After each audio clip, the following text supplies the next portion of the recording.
ما پایگاه همدان طوری بود که شب به شما اعلام میکنن که فردا چه پروازی رو داری که بچه‌ها وقت داشته باشن برن هدفشون رو بررسی کنن، مسیرها حساب بشه، کتاب بشه، چجوری از کجا برن بهتره. چون میدونین که عراقی‌ها برای اینکه بیان تو خاک ما خیلی راحت بودن، به دلیلی که اونا از کف می اومدن، اونا دشت بودن، می اومدن در یه دره راحت وارد کشور ما می شدن چون کوهستانی بود. ولی ما باید از ارتفاع بالا می رفتیم تو دشت، واسه همین بود رادارشون می گرفت. به همین جهت باید یه راههایی رو می رفتیم که رادار نتونه ما رو بگیره. ترکیه بود، دره عروسکا بوده یه دونه، دره عروسک ایلام پایین‌ها چیز بوده. نه ما خودمون اینجا یه دره درست کرده بودیم، چمچال یه دره درست کرده بودیم که از اونجا یه بارم اونجا با همین زنده یاد جاویدالله سر ندیمی داشتیم میرفتیم کرکوک. یه دفعه دیدم که بالاشو تکون داد. بال تکون دادن یعنی فاصله بگیر. فاصله گرفتم، یه دفعه برگشت گفت که کنسل. دره چمچال یه دره درست شما مقایسه بکنیم مثل جاده چالوس، یه جاده باریک، یه رودخونه خروشان، رودخونه دیالیه، یعنی رودخونه‌ای که از زاب کوچیک از میاد از جلوی چیز رد میشه، همین رودخونه‌ایه که سد زدن روش و عراقی‌ها میگن باید آب مثلا به ما بدین. از این از روی این زاب کوچیک میاد میره پیرانشهر، اینطوری دور میزنه میره میخوره به دیالی هم میره میخوره به دجله، میرن توی سد دوکان. یه دفعه دیدم که بمباشو زد. ببین شما مجسم توی این جای به این کوچیکی این لشکر داشت میومد، میگم قتل عام بد میکردیم، این بمبا رو زد. بعدش من زدم، گفتم خب حالا برمیگرده از اون بر میریم. دیدم برگشت گفت ریورس کرد. گانا اینا بدبختا حالا علاوه بر اینکه بمبا خورده بود تو سرشون، کو ریخته بود پایین، میریخت پایین. یعنی تنها بمبای ما نبود، چون میگم اینجا درست شما جاده چالوس رو مجسم کنید که مثلا جنگنده بیاد اینو بخواد بزنه. بعد این مأموریت اصلیتون بود زدن نیروهایی که اونجا بودن یا نه؟ نه ما قرار بود کرکوک رو بزنیم. ولی از این دره که رفتیم یه دفعه جامسرگو دیدین لشکر رو که داشت تو این جاده می اومد، گفت چی بهتر از این، زدیم. بعد برگشت با گان گفت لوریت، گذاشتیم روی لوریت 4000 تیر در دقیقه، رودخونه رو زد. اینا همشون منفجر شده، همه پریده بودن تو آب دیگه. اونایی که زنده مونده بودن، رودخونه قرمز شد بود واقعا. یعنی افورین گوله 690 تا 640 تا اون گوله داشت، 640 تا من گوله.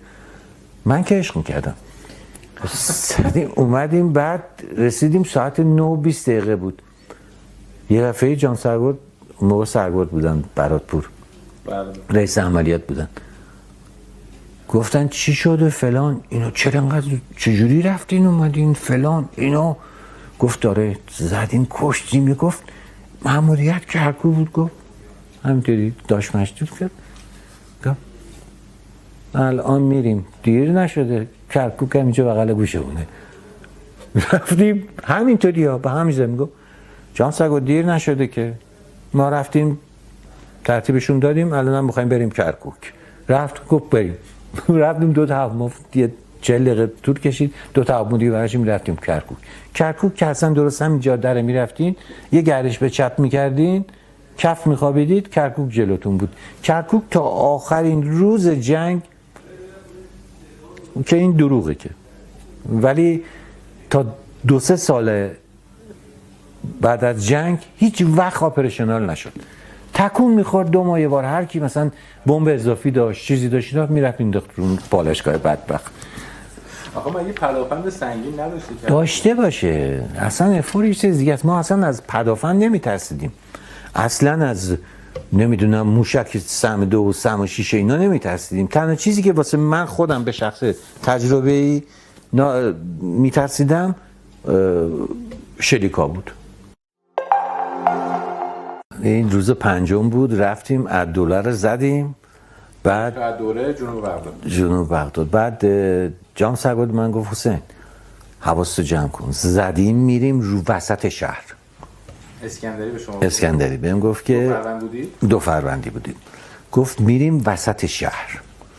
وسط شهر گفتم که ما خب چند بار، من خودم مثلا حداقل 6 بار رفتم رو بغداد. ما دیگه بغداد مثلا یه جایی بود که یه میدون بزرگ بود، اون طرفش چیز بود، پل از جمهوریه؟ نه اون طرفش ساختمون مجلسش بود، ساختمون سفیدی بود. بعد این وسط این فلکش یه عکس صدام بزرگ بود، سفید بود. بعد عکساش هم دود بود، مثلا توی چیزا نگاه میکردیم دیگه، ولی درست سنتر مرکز بغداد بود. بعد گفت که مواظب باشه، اونجا روی شهر سوپرسونیک میشیم، میخوام دیوار رو سوته بشکنم. گفتم هرچی شما بگید. بعد آدم وقتی باش پرواز میکرد اصلا یه احساس آرامشی میکرد، میدونین، مثلا کسایی دیگه نبود آقا اینطوری تو بریفینگ ها. شما ندیدینش؟ دیدینش؟ صداش شنیدین؟ عین داش مشتی ها اینطوری صحبت میکرد. بعد زدیم از دوله رو اومدیم گشت قشنگ افتربرنر. گفت پسوز افتربرنر. حالا 2 فروندی دیگه می اومدیم نزدیکای هم، می اومدیم تو تریل اکستندد تریل، یعنی تریل یه فاصله با زاویه 45 درجه با لیدرت، چون میدونستی دیگه بم نمیخواد بزنی که تو ترکش مرکش بدی یا خطرناک بشه. اومدیم نزدیک اونجا که شدیم یه دفعه دیدم صداش تو گارد اومد. This is an Islamic، این همین حرف رو زد. This is an Islamic Republic Iranian air power over Baghdad. This is the last warning. Next time we are gonna meet you on your castle. Viva the Islamic Republic Iranian air power. تو همین موقع هم 2 تا هواپیما داشتن میرفتن رو گارد، اینه شهیده بودن. دیدم گفتن شتات. شتات به انگلیسی یعنی دیگه. بعد توی شب هواپیما شکاری بودن یا نه مثلا مسافری؟ نه مسافرگاه، فرکانس گارد دیگه. فرکانس گارد وقتی شما صحبت میکنید در برد رنج اون فرکانس هر هواپیمایی باشه میشنوه. بعد شبش زیباییش به این بود، شبش BBC فارسی و VOA صدای امریکا گفتن جنگنده‌های ایرانی روی بغداد واسه صدام گفتن که دفعه دیگه کاخت میایم میزنیم، حواست جمع. بعد این که زد سوپرسونیک شد، یه دفعه یه رول اینطوری زد کف زمین، مثلا 200 پایی رو شهر یه رول زد. من یه لحظه رفتم تا سکته، فکر کردم زدنش، که این یه دفعه رول زد اینطوری. خیلی به هم نزدیک بودیم دیگه. این رولو که زد خب من باز نزدیکتر شدم، چون فاصله رو از دست میده دیگه. گفتم یا امام زمان اصلا خیس عرق و رفتیم. یه دفعه هوا صاف شد داره میره، ولی حالم سر حال نبودم. هی گفت دماوند 2. من اصلا زبونم باز نمیشد واقعا، اینقدر ترس. یعنی خب مثلا من در برابر اون جوجه بودم. مثلا اون موقع 2500 ساعت پرواز داشت، من مثلا 900 ساعت پرواز داشتم. اینا اساطیر بودن دیگه. هی گفت صدام کرد، اصلا زبونم باز نمیشد، خیس آب بودم. اومدیم رفتیم جلو، از نخلا که رد شدیم افتادیم تو به سمت بعقوبه رو جاده. یه دفعه گفتم که تو، گفت فلان. یعنی یه چیزی گفتم که جام سرگرد دست مریضاد، ولی فلان. نشسته بودیم، رفتیم نشستیم، منو بغل کرد، اینا همیشه میومد بغل میکرد فشار میداد. گفت چی شد صدات در نمیاد؟ گفتم زدنتون. گفتم نگاه کن دست بزن، همه زیر بغلم، اینا همه خیس بود. این رولی که زد تو اون ارتفاع مثلا تو چی این کارو کرد آخه؟ نمایش بود دیگه. هفته پسوز سرعت سوپرسونیک رو بغداد، یعنی دیوار صوت شکون. شما داشت حالا خودش عشق می‌کرد. یعنی نه این مثلا یه مانور خاص نبود که بخواد به عراقی‌ها نشون بده، خودش همجوری دوره هم با شما. نه خب این رو مثلا تو اون ارتفاعی شکاری رول اینطوری بزنه، اونایی که پایینن یا فیلم برداری می‌کنن، این چقدر خبرنگار اینو گزارش کرده بود. یعنی همین رول اسکندری رو واقعا گزارش کرد. اصلا میگم که اصلا هواپیماهای خارجی بودن که گزارش کرده بودن که صدای ایران، خلبان ایرانی رو شنیدن که واسه صدام کری خونده، گفته دفعه دیگه میایم قلعه‌تو میزنیم. آره باغ تمام زندگی تو میزنیم. حالا بهش میگفتین حاجی با ما هماهنگ بکن از این کارا میکنه. نه خب خیلی لوتی بود، اصلا یه چیزی بود. خب بعد گفتین شما رو بغل کرده و سفتش فشار بوسید و اینا. گفتم فکر کردم زدنت جان سرگرد. ما همچنین مثلا احترامشون حفظ میکردیم دیگه. خیلی اصلا خیلی رفیق بود، خیلی دوست بود. میگم مثلا تو اون مأموریت آخرم به من گفت با هیچ کس پرواز نمی‌کنی. به من گفت ما دوتا از گردان 11 شکاری اومدیم، در ضمن جان سرگرد زرابی هم فرمانده گردانمون بود، به ما ابلاغ کرده بود که خلبانای من فقط با هم پرواز میکنن. با هم پرواز میکنن و این عراقی ها مردش نبودن منو بزنن. اینو ازتون بپرسم، اسکندری داگ فایت داشته؟ داگ فایت؟ داگ فایت هم داشت. من چون هر چی حالا گشتم یا صحبت کردم عموما بیشتر در مورد همین مانورها و بمباران بوده. کسی در موردی که با هواپیمای رهگیری یا مثلا بمب افکنی درگیر شده باشه اسکندری برای من نگفته. اسکندری تو تمام پروازاش من یادم ما یه پرواز دیگه رفتیم برای الرشید با جان سرگرد اسکندری که بودیم، داشتیم می اومدیم زدیم برگشتیم، اصلا یه چیزی بود واسه خودش. میدونین چه جوری بود؟ شما احساس میکردی که تو بالش اصلا اون فرماندته، اینقدر بهش اطمینان داشتیم. میدونی امنیت کامل. بعد هر کاری دلت میخواست میکردی. اینطوری که داشتیم با هم می اومدیم، 2 تا میگی 23 اومدن درست بغل ما، حالا ما کف زمین، ولی جرئت نمی‌کردن بیان تو ارتفاع ما، چون شما میدونید که مثلا موتورهای ما توربوجت فانتوما، ابر فانتوما موتوراش توربوجت و هواپیمای روسی توربوفنه. توربوفن ارتفاع بالا خیلی خوبه، ارتفاع پایین خوب نیست، ولی توربوجت رو زمین نره میکشه، ارتفاع بالا میری بالای 20000 پا میمیره. بعد یه دفعه اینطوری همینطوری که اینجا بود، 4 فروندی لیدر 4 فروند بود، شماره 3 مونم آبدین بود، سرنگ آبدین که البته عاقبت به خیر نشد. اینطوری کشید بالا یفی دست پروازی رو رد کرد. فقط ما داشتیم تماشا میکردیم. 2 تا میگه 23 بالاشون هم باز بکنن، اصلا افور، یعنی عقل سلیم میگه آقا با میگه 23 تو نباید داگ فایت کنی، به خاطر اینکه اون مثل F14 است. خب الان اسکندری فقط هواپیماش گان داره دیگه. گان که نداریم، بمباتون رفتین زدین دارین برمی‌گردین. بغل دستمون بودن، یعنی اینقدر اینا نزدیک ما بودن اینطوری که میرفتی اینطوری میکردی پخ میکردی میافتادن. خیلی خلبانشون اوایل جنگ واقعا درو شدن. سال اول جنگ اینطوری بود دیگه. و این عملیات که گفتین شعیبیه رو داشتین برمیگشتین؟ نه خیر الرشید. این مثلا چه روزایی همون اوایل مهر 59 این عملیات؟ نه فکر میکنم 17-18 هم بود بعد از مهر. خب بعدا حالا این زد تو دسته پروازشون چی شد؟